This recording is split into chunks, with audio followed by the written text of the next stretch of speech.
नमस्कार साथियों, आपके अपने YouTube चैनल संस्कृत शिक्षा दीक्षा में आप सभी का स्वागत है। आज का हमारा विषय है समास प्रकरण। साथियों, सफलता का कोई शॉर्टकट नहीं होता है।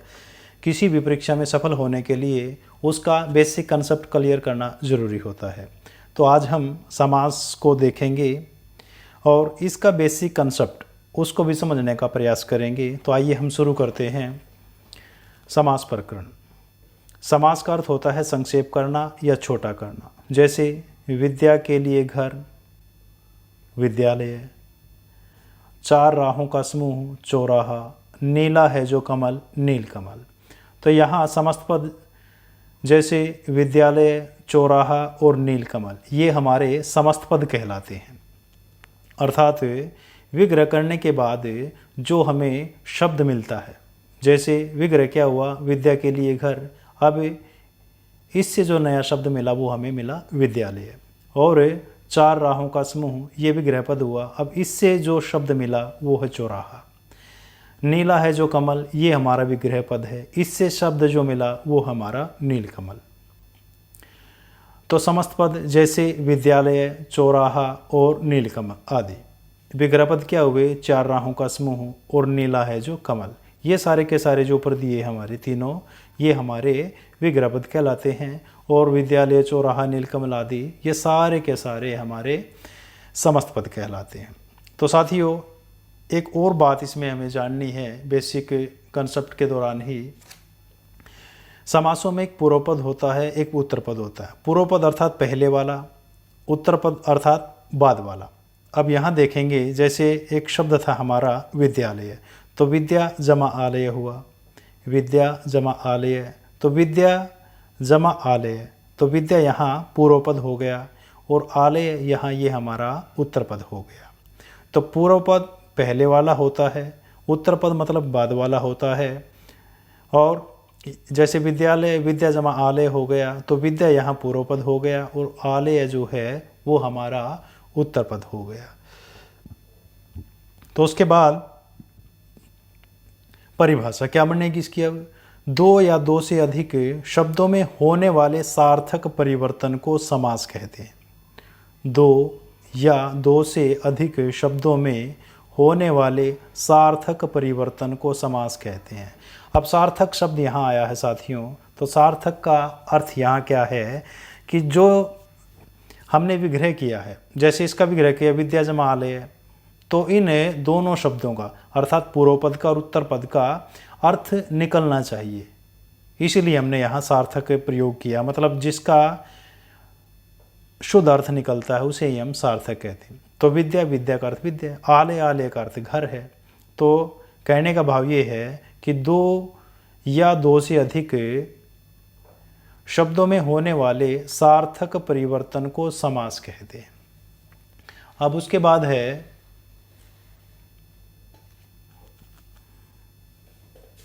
समास के भेद। तो सबसे पहले हमारा अव्ययी भाव समास है, उसके बाद हमारा तत्पुरुष समास है, उसके बाद हमारा द्वंद्व समास है और फिर बहुव्रीहि समास है। तो समास के मुख्यतः चार भेद हैं हमारे। चार भेद कौन कौन से हैं? अव्ययी भाव समास है, तत्पुरुष समास है, द्वंद्व समास है और बहुव्रीहि समास है। तो उसके बाद हमारा सबसे पहला जो है वो है अव्ययी भाव समास। तो अव्ययी भाव समास में क्या है? पूर्व पद प्रधान, जिस समास में पूर्व पद प्रधान होता है। अव्ययी भाव समास की परिभाषा यहाँ हम देख रहे हैं। तो जिस समास में पूर्व पद प्रधान होता है और पूर्व पद ही, ये जो पूर्व पद है ये ही अव्यय या उपसर्ग होता है। तो कहने का क्या भाव हुआ कि अव्ययी भाव समास में पूर्व पद प्रधान होता है और पूर्व पद ही या तो अव्यय होगा या उपसर्ग होगा। ये दो शब्द यहाँ हमने देखे, अव्यय और उपसर्ग। तो अब साथियों देखते हैं अव्यय क्या है। अव्यय जिसमें किसी प्रकार का कोई परिवर्तन ना हो, जिसमें किसी प्रकार का कोई परिवर्तन ना हो, अर्थात जो ज्यों का त्यों रहे, जैसे यथा, बे, भर आदि। ये शब्द जहाँ जहाँ प्रयोग होते हैं, जैसे यथा है, बे है, भर है, इनमें किसी कारक, वचन, विभक्ति, लिंग आदि के कारण कोई प्रभाव नहीं पड़ता है। अर्थात ये जहाँ भी प्रयोग होते हैं ये ज्यों के त्यों ही प्रयोग होते हैं, इसलिए इन शब्दों को अव्यय के नाम से जाना गया है। उसके बाद जैसे इसका एग्जाम्पल हुआ यथाशक्ति, शक्ति के अनुसार, बेअसर, बिना असर के, और भरपेट, पेट भर कर। तो यथा जहाँ प्रयोग होगा, बे जहाँ प्रयोग होगा और भर जहाँ प्रयोग होगा, ये यथा यथारूप में प्रयोग होगा, बे बे के बे में ही प्रयोग होगा, और जो भर है वो भर में ही प्रयोग होगा। तो उसके बाद देखते हैं साथियों अब उपसर्ग। उपसर्ग जो किसी भी शब्द के शुरू में जुड़कर उसका अर्थ बदलते हैं उन्हें उपसर्ग कहते हैं। जो किसी भी शब्द के शुरू में जुड़कर उसका अर्थ बदलते हैं उन्हें उपसर्ग कहते हैं। जैसे अब ये मुख्य उपसर्ग यहाँ दिए हुए हैं, जैसे प्रय, परा, अप, सम, अनु, अव, निस, निर, दुस, दुर, वि, आ, नि, अधि, अपि, अति, सु, उत, अभि, प्रति, परि, उप। ये 22 उपसर्ग है संस्कृत भाषा के। तो ये जब भी किसी शब्द के प्रारंभ में जुड़ते हैं या शुरुआत में जुड़ते हैं तब ये उस शब्द में परिवर्तन करते हैं, अर्थात उस शब्द का अर्थ बदल देते हैं। तो अभी हमने अविभाव समास में देखा, अविभाव समास जिसमें पूर्वपद प्रधान होता है और पूर्वपद ही या तो अव्यय होगा या उपसर्ग होगा। अव्यय कौन से हैं? जो ज्यों के त्यों रहे, अर्थात यथा, बे, भर आदि। उसके बाद उपसर्ग देखा हमने, उस उपसर्ग में क्या था? किसी भी शब्द के जो शुरू में जुड़कर उसका अर्थ बदलते हैं उन्हें उपसर्ग कहते हैं। अर्थात ये सारे के सारे जो 22 उपसर्ग हैं ये संस्कृत भाषा से हमने लिए हैं। अब इनसे जो वाक्य बनेंगे जैसे प्रतिदिन, अनुदान, निर्विकार, अपकर्ष, उत्कर्ष आदि। अब उसके बाद है साथियों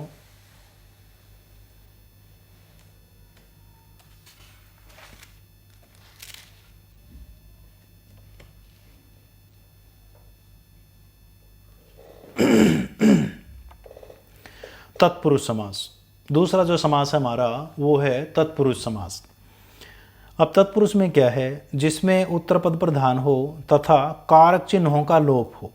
जिसमें उत्तर पद प्रधान होगा तथा कारक चिन्हों का लोप होगा। जैसे रसोई घर, रसोई के लिए घर। सुखद, नेत्रों को सुखद, सुख देने वाला। तुलसीकृत, तुलसी द्वारा लिखित। विद्यालय, विद्या के लिए आलय। ऋण मुक्त, ऋण से मुक्त। प्रेम सागर, प्रेम का सागर। वनवास और वन में वास। तो साथियों ये हमारे इधर कारक चिन्ह हमने दिए हुए हैं। जैसे कर्ता ने कर्म को करण से के द्वारा, संप्रदान के लिए, अपादान से जुदाई, संबंध का के की, अधिकरण में पर। तो ये कारक चिन्ह है। ने को के द्वारा, के लिए, से जुदाई, का के की, में पर। ये हमने ये जो कारक चिन्ह यहाँ लिखे हुए हैं, तो इन कारक चिन्हों का समस्त पद में तत्पुरुष समास है। जब इसका समस्त पद होगा तो कारक चिन्हों का इनका लोप मिलेगा। अब समस्त पद जैसे ये सुखद इधर है, तुलसीकृत है, विद्यालय है, ऋण मुक्त है, प्रेम सागर है और वनवास है। ये सारे के सारे जो हैं शब्द वो समस्त पद हैं। और नेत्रों को सुखद, ये तुलसी द्वारा लिखित, विद्या के लिए आलय, ऋण से मुक्त, प्रेम का सागर और वन में वास, ये हमारे विग्रह पद हैं। ये समस्त पद हैं, ये विग्रह पद हैं। तो कहने का भाव क्या है कि तत्पुरुष समास में कारक चिन्हों का लोप होगा। कहाँ? कब? जब समस्त पद होगा। और जब हम इसका विग्रह पद बनाएंगे तब विग्रह पद के दौरान हमें जो कारक चिन्ह है वो दिखाई देंगे। जैसे नेत्रों को, तुलसी द्वारा, विद्या के लिए, ऋण से, प्रेम का और वन में। ये जो कारक चिन्ह इधर दिए हैं, को, से, के लिए, से जुदाई, का के की, में पर। तो तत्पुरुष समास में उत्तर पद प्रधान होता है, कारक चिन्हों का लोप होता है। ये सारे के सारे जो भी हैं हमारे ये समस्त पद हैं और ये इनके विग्रह पद हैं। और ये हमारे कारक चिन्ह हैं सारे के सारे। उसके बाद देखते हैं साथियों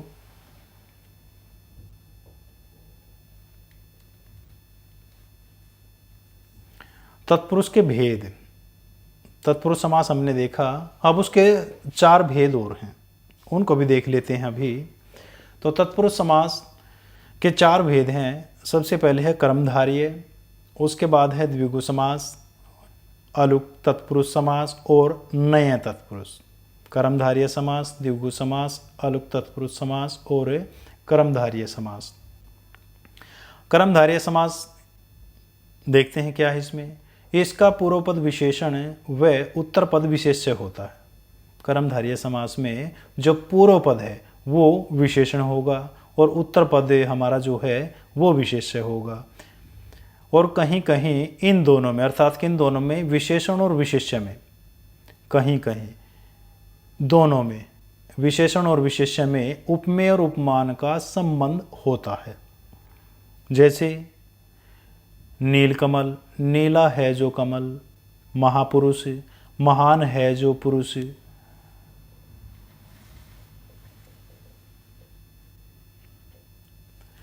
लाल मिर्च, लाल है जो मिर्च।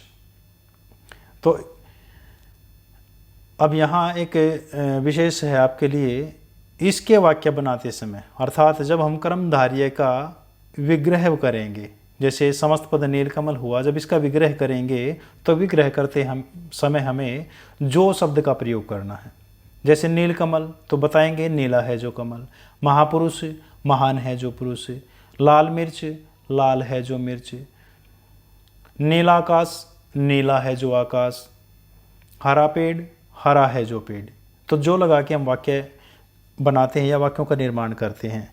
तो कर्मधारय समास में हमारा हुआ, इसमें पूर्व पद विशेषण या विशेषण व उत्तर पद विशेष्य होता है। कहीं कहीं इन दोनों में, विशेषण और विशेष्य में, उपमेय और उपमान का संबंध पाया जाता है।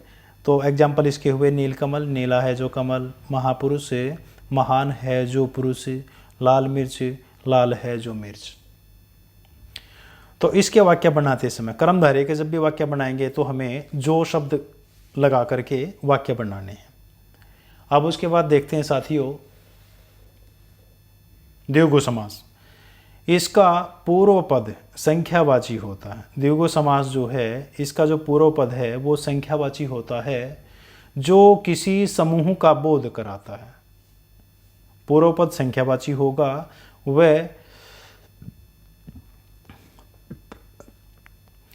ये किसी समूह का बोध कराता है, अन्य अर्थ का नहीं। जैसे त्रिलोक, 3 लोकों का समाहार। समाहार से अर्थ यहाँ समूह से, 3 लोकों का समूह। चतुर्भुज, 4 भुजाओं का समाहार। पंचवटी, 5 वटों का समाहार। शताब्दी, 100 अब्दों का समाहार। शतसई, 700 का समाहार। तो साथियों हमने देखा इसमें इसका जो पूर्व पद है वो संख्यावाची होता है, और जो किसी समूह इत्यादि का बोध कराता है, न कि अन्य अर्थ का। अन्य अर्थ अभी आगे आएगा, हम उस पर भी डिस्कस करेंगे। तो त्रिलोक, 3 लोकों का समूह। चतुर्भुज, 4 भुजाओं का समाहार। पंचवटी, 5 वटों का समाहार। शताब्दी, 100 अब्दों का समाहार। शतसई, 700 का समाहार। तो द्विगु समास ये है हमारा। अब उसके बाद देखते हैं हम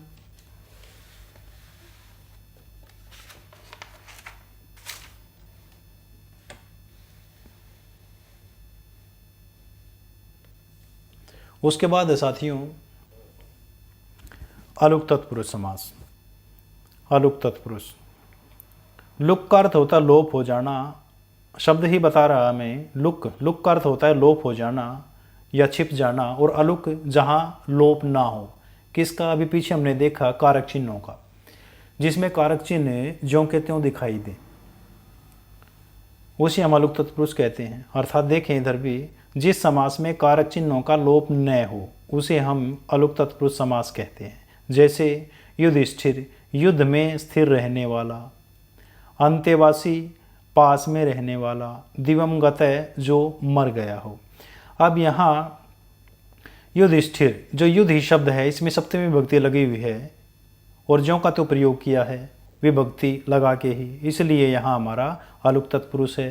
अंते, यहाँ भी सप्तमी लगी हुई है अंते, तो यहाँ भी हमारा विभक्ति लगी होने के कारण अलुक तत्पुरुष समास है। और दिवंगत है, दिवम अर्थ यहाँ भी द्वितीया लगी हुई है, तो यहाँ भी हमारा अलुक तत्पुरुष समास है। तो कहने का भाव ये है कि जिस समास में कारक चिन्ह समस्त पद में दिखाई दें तो वहाँ हमारा अलुक तत्पुरुष समास होता है। उसके बाद देखते हैं साथियों नय तत्पुरुष। नय, जो निषेधार्थ को प्रकट करे उसे नय समास कहते हैं। जो निषेधार्थ को प्रकट करे उसे नय समास कहते हैं। अर्थात न अंत इति अनंत, न भाव इति अभाव, न इष्ट इति अनिष्ट। जहाँ जो निषेध के अर्थ को प्रकट करे उसे नय तत्पुरुष समास कहते हैं। अब न अंत, जिसका अंत ही नहीं हो सकता वो अनंत हो गया। जहाँ भाव ही न हो वहाँ अभाव हो गया। और इष्ट, जो इष्ट ही ना हो वो अनिष्ट हो गया। तो नए तत्पुरुष में हमें निषेध अर्थ को प्रकट करते हैं उसे हमें तत्पुरुष समास कहते हैं। उसके बाद है साथियों द्वंद्व समास। द्वंद्व, जिस समास में दोनों पद प्रधान हो वह दोनों के बीच कोई योजक चिन्ह हो उसे द्वंद्व समास कहते हैं। जिस समास में दोनों पद प्रधान हो वह दोनों के बीच कोई योजक चिन्ह हो उसे द्वंद्व समास कहते हैं। जैसे राम लक्ष्मण, मोहन सोहन, गीता सीता। अब यहाँ योजक चिन्ह की बात की है। योजक चिन्ह, ये जो बीच में लगा हुआ हमारा ये, इसे हमें योजक चिन्ह के नाम से जानते हैं। तो जिस समास में दोनों पद प्रधान हों और वो दोनों पद किसी योजक चिन्ह के द्वारा जुड़े हों उसे हमें द्वंद्व समास कहते हैं। और भी बहुत सारे एग्जाम्पल हो सकते हैं, जैसे धरती आकाश है, विष अमृत है, गीता सीता है, मोहन सोहन है, राम लक्ष्मण है, ये सभी। उसके बाद साथियों बहुव्रीहि समास देखते हैं। जिस समास में अन्य पद प्रधान हो, अभी हमने पिछले जब कर्मधारय समास किया था तब हमने बताया था अन्य पद, वहाँ एक शब्द आया था अन्य पद। तो जिस समास में अन्य पद प्रधान हो, न तो पूर्व पद प्रधान होगा इसमें, न उत्तर पद प्रधान होगा, बल्कि अन्य पद प्रधान होगा, उसे बहुव्रीहि समास कहते हैं। जिस समास में अन्य पद प्रधान हो उसे बहुव्रीहि समास कहते हैं। जैसे नीलकंठ, नीला है जिसका कंठ, पीतांबर, पीले हैं जिसके अंबर अर्थात वस्त्र, दशानन, 10 हैं जिसके आनन या आनंद जिसके। तो ये हमारा बहुव्रीहि समास हुआ। तो इसमें भी एक जो मुख्य बात है, जो ध्यान देने योग्य बात है, वो ये है कि जब भी हमें बहुव्रीहि समास में विग्रह पद बनाते हैं तो उसके लिए हम जिसका या जिसके ये शब्द लगा करके वाक्य बनाते हैं। जैसे नीलकंठ है, नीला है जिसका कंठ, पीतांबर है, पीले हैं जिसके वस्त्र, दशानन है, 10 हैं आनंद जिसके। तो ये सभी एग्जाम्पल जो हैं वो बहुव्रीहि समास के हैं और इसमें हम जिसका और जिसके शब्द लगा करके विग्रह बनाते हैं। उसके बाद साथियों देखते हैं हम अब थोड़ा सा शॉर्टकट तरीके से जानेंगे, क्योंकि हमने बेसिक कंसेप्ट को क्लियर कर लिया है। अब थोड़ा सा जो शॉर्टकट तरीका है उसको थोड़ा सा देखेंगे, उसके बारे में भी हम थोड़ा सा चर्चा करेंगे। तो अविभाव समास हमने पीछे बताया था, पूर्व पद प्रधान। इस समास में पूर्व पद प्रधान होता है और पूर्व पद ही या तो अव्यय होगा या उपसर्ग होगा। अविभाव समास है, पूर्व पद प्रधान होता है, पूर्व पद ही या तो अव्यय होगा या हमारा उपसर्ग होगा। अब अव्यय जैसे यथाशक्ति, यथा योग्य, यथा संभव, यथा स्थान, भरपेट, यथा शीघ्र आदि। तो जैसे यथा, भर, यथा, यथा, यथा, ये सारे के सारे यहाँ अव्यय प्रयोग किए हैं। तो इनके कारण पूर्व पद प्रधान होने के कारण और पूर्व पद में ही अव्यय होने के कारण यहाँ अविभाव समास हुआ। उसी प्रकार है उपसर्ग। अब जैसे प्रतिदिन है, अनुदेश है, निर्विकार है, उत्कर्ष है, पराजय, प्रहार, इसमें प्रतिदिन में प्रति, अनु, निर, उत, परा और प्र ये सारे के सारे उपसर्ग हैं। तो यहाँ हमारा पूर्व पद प्रधान होने के कारण अविभाव समास हुआ। तो ये हमारे अव्यय हैं, ये हमारे उपसर्ग हुए। तो बताया कि हमने अविभाव समास में पूर्व पद प्रधान होगा, पूर्व पद ही अव्यय या उपसर्ग होगा। ये सारे अव्यय हैं और ये जो हमने बता रखे हैं वो सारे के सारे उपसर्ग हैं। उसके बाद है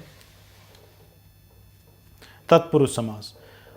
तत्पुरुष समास में क्या था, उत्तर पद प्रधान होता है और कारक चिन्हों का लोप होता है। अभी पीछे बताया था हमने, तत्पुरुष समास उत्तर पद प्रधान होगा, कारक चिन्हों का लोप होगा। जैसे स्वर्गत, हस्तलिखित, रसोई घर, वृक्ष पतित, राजपुरुष, ये सारे के सारे एग्जाम्पल है। स्वर्गत द्वितीय तत्पुरुष का है, हस्तलिखित ये तृतीय तत्पुरुष का है, रसोई घर, रसोई के लिए घर, ये चतुर्थी तत्पुरुष का है, वृक्ष पतित, वृक्ष से पतित गिरा हुआ, ये पंचमी तत्पुरुष का है, राजपुरुष राजा का पुरुष, ये हमारा षष्ठी तत्पुरुष है।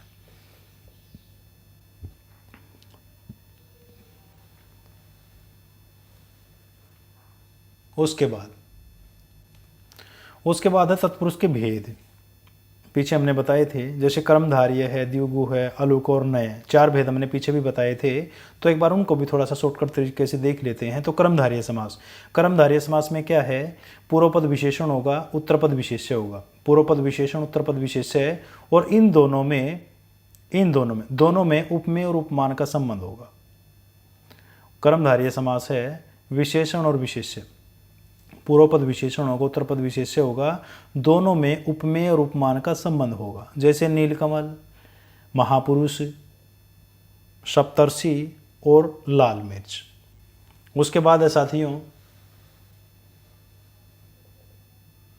द्विगु समास, पूर्व पद संख्यावाची। बज्जी समास का पूर्व पद संख्यावाची होता है, समूहवाचक होता है और अन्य अर्थ का बोध न कराए। जिस समास का पूर्व पद संख्यावाची होगा, समूहवाचक होगा, वह अन्य अर्थ का बोध न कराए, उसे हमें द्विगु समास कहते हैं। जैसे त्रिलोक, पंचवटी, चतुर्भुज, शतसई और शताब्दी। उसके बाद है साथियों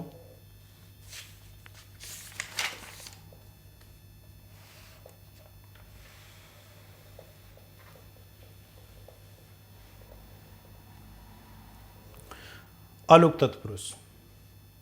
अलुक तत्पुरुष नेक्स्ट हमारा, जहाँ कारक चिन्हों का लोप ना हो। अभी पीछे ही बताया था, लुक का अर्थ होता है लोप होना और अलुक का जहाँ विभक्तियों का लोप ना हो। तो वही बात हमने यहाँ भी बताई है, जहाँ कारक चिन्हों का लोप ना हो, कारक चिन्ह समस्त पद में दिखाई दें, तो उसे हम अलुक तत्पुरुष समास कहते हैं। जैसे सरसिजम, युधिष्ठिर, वनेचर और अंतेवासी। सरसिजम में सरसी शब्द है, यहाँ सप्तमी लगी हुई है। युधिष्ठिर, यहाँ भी युधि में सप्तमी लगी हुई है। वनेचर, वने, यहाँ भी सप्तमी लगी हुई है। और अंतेवासी, यहाँ भी सप्तमी लगी हुई है।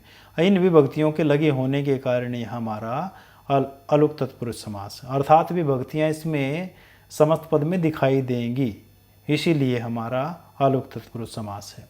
उसके बाद है साथियों हम नए तत्पुरुष, जो निषेध अर्थ को प्रकट करे, जो निषेध अर्थ को प्रकट करे उसे हम नए तत्पुरुष समास कहते हैं। जैसे न अंत इति अनंत, न धर्म इति अधर्म, न इष्ट इति अनिष्ट। तो नए जो तत्पुरुष समास है वो निषेध अर्थ को प्रकट करे तो वहाँ हमारा नए तत्पुरुष समास होता है। न अंत इति अनंत, न धर्म इति अधर्म और न इष्ट इति अनिष्ट। उसके बाद है साथियों द्वंद्व समास। जिस समास में दोनों पद प्रधान हो, जिस समास में दोनों पद प्रधान हो उसे हमें द्वंद्व समास कहते हैं। जैसे राम लक्ष्मण, मोहन सोहन, गीता सीता। जिस समास में दोनों पद प्रधान हों और दोनों पद किसी योजक के द्वारा जुड़े हों। ये योजक है, इधर देखें, राम लक्ष्मण के बीच में जो लगा हुआ इसे योजक कहते हैं। तो द्वंद्व समास में दोनों पद प्रधान हुए और दोनों पद किसी योजक चिन्ह के द्वारा जुड़े होते हैं, उसे ही हम द्वंद्व समास कहते हैं। जैसे राम लक्ष्मण, मोहन सोहन, गीता सीता। तो राम और लक्ष्मण, मोहन और सोहन, गीता और सीता। उसके बाद है बहुब्रीहि समास। तो अन्य पद प्रधान बहुब्रीहि, जिस समास में अन्य पद प्रधान होता है उसे हम बहुब्रीहि समास कहते हैं। जैसे नीलकंठ, पीतांबर, चतुर्भुज और पंचमुख। बहुब्रीहि समास है अन्य पद प्रधान बहुब्रीहि। जिस समास में अन्य पद प्रधान होता है उसे हम बहुब्रीहि समास कहते हैं। जैसे नीलकंठ, पीतांबर, चतुर्भुज और पंचमुख। तो नीलकंठ नीला है जिसका कंठ अर्थात महादेव। पीतांबर पीले हैं जिसके अंबर अर्थात वस्त्र भगवान कृष्ण। चतुर्भुज चार हैं भुजाएं जिसकी भगवान ब्रह्मा। और पंचमुख पांच हैं मुख जिसके, तो यहाँ हमारा हुआ हनुमान। तो बहुब्रीहि समास हमने देखा, अन्य पद प्रधान, नीलकंठ, पीतांबर, चतुर्भुज और पंचमुख। तो इन सब में हमारा अन्य पद प्रधान होने के कारण कौन सा बहुब्रीहि समास हुआ।